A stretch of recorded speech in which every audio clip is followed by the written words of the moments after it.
So let's go to the Gundam version of Arabia, where that's where everyone pretty much sells their Gundams, does all their market deals, shows off all their specs, and turns out we meet another key character for this episode, and kind of is a little bit more of the driving force for Riku to get his resolve to actually build up his own force. And Sharia, definitely this cat-looking motherfucker, we get to see that, there's more you can do than just fight in this game. You can also build, which, you know, I appreciate that, because it is called Gundam Build Divers. Same thing with Try, and same thing with, like, the original Build of Fire. It's like, no, let's actually show you the other part to this, where it's like, it isn't just, you just slap in the, like your little gunpla, and it's like, no, it's all good to go. It shows, like, no, you have to take sheer detail. There's a lot of time and effort. Like, this is something where, like, when we think about, like, Gundam, when originally I was looking at it, it's like, you know, every time you see, like, kind of any news articles or anything related to Gundam, like, one thing I always noticed when I had a look at figures is that a lot of care and detail normally goes into a lot of designs, and, like, people obviously try and make some of the Gunplas their own. I mean, you see this is like people are using, like, Barbados kit. Some of the people, like, we see, like, one person in this episode who uses the the very original RX 78 model, where it's like, oh, like, that's neat. Like, you're actually using it, and it's like, it's such a hunky piece of shit that it doesn't have any joints in it. It's just, all it is a standalone model, and it's like, and we see Riku and everyone, like, look at, like, this entire place where it's like, oh, we can see all this stuff, and they meet our character, who is Sharia, who is the #1 builder.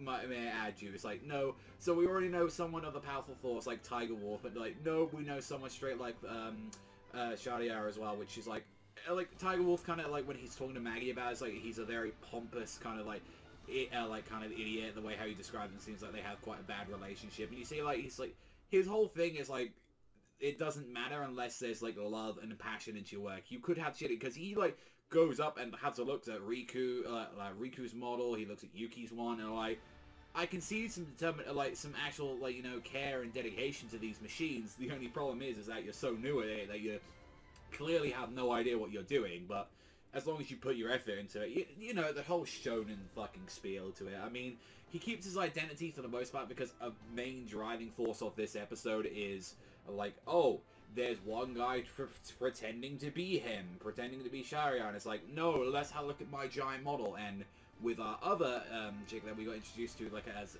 the stinger for, like, last week, which is Ayame, who is our ninja girl, which we see that she's been tasked to keep an eye on Riku and Yuki, because, like, evil motherfucker said so, which we see tiny bits of him, that he's the one responsible for the brake decal, like, he's responsible for like, giving this out to people. We still don't know what his whole beef is with Riku, and, like, even like Ayame's like, it's a newbie, like, why the hell am I doing this? But it's like, no, he's main protagonist who has the special something, or has a bad history with our main character. You know, some of that shit that you're gonna see, which ultimately involves, like, Ayame stepping in, saying, calling out these guys as frauds, which are these two very closely nearly racist people on there, like, big teeth in the way. I don't know, it's just maybe it's how the voice actors were kind of talking. It kind of, like, the way I was presuming is like, oh, Japan, I don't know if you should be handling these kind of things. I mean, personally, I really like the environment. I was like, oh, that's cool. They're actually trying to, like,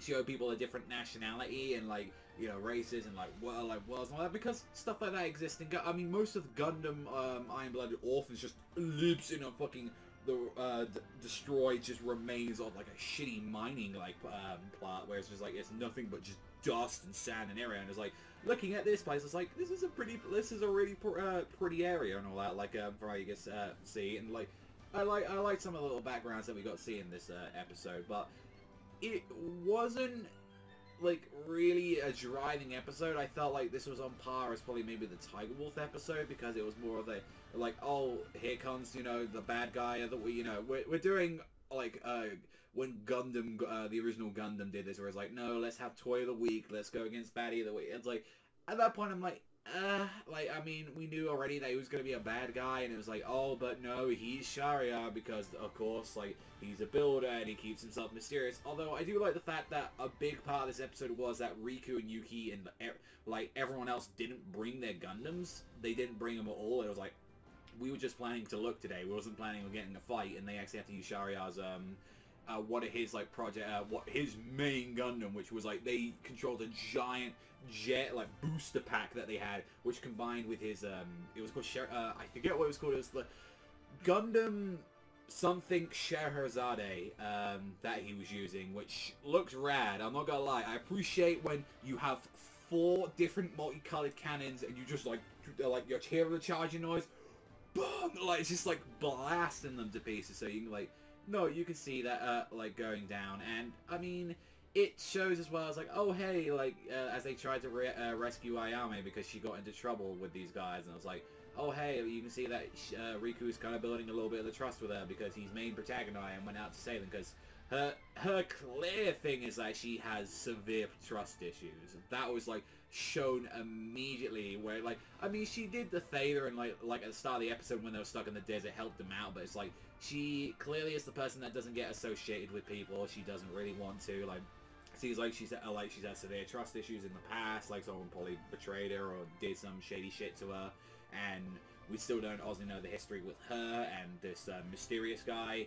Although, like, again, like, I thought the episode was fine. Like, again, like, considering that, like, if we're talking about build episodes, I still think my favorite build episode that they've had was out of the original Gundam, where it was it was from the like lenses, like they did the same thing as well. It was from the lenses of 2 new kind of newbies for the most part. It was from like from Reiji's eyes and from Isla, when those two were like building Gundams together. It's like it's a really great little episode of those two bonding and learning actually how to build Gundam. But it's like, no, like, we didn't actually see them build in this episode. It was like, no, you just need to learn how to respect your class and actually, you know, focus on your own style. And at the end of the day, it was like, here, Sharia, I was like, enjoy my force. And Tiger Wolf's like, no, you guys look kind of cool, join my force. And Riku's like, nah, I don't want to be with you guys. I want to build my own force with everyone around here. And next week is going to be an episode that's focusing on the dude with the glasses who has the really sick Barbados model, which, yeah, it's like one of my favorite Gundam designs next to, obviously, Thunderbolt's still my favorite one because it's just over the top, and I love the Astray one. But it was like, yeah, no, I'm looking forward to him. It seems like he's he's actually in their school, which I was surprised about. It seems like he's he's like kind of like a 3rd year from how it looks like, and he's gonna probably teach them how to, you know, be better and like start a force up and everything. So it's like, I mean, we're going places.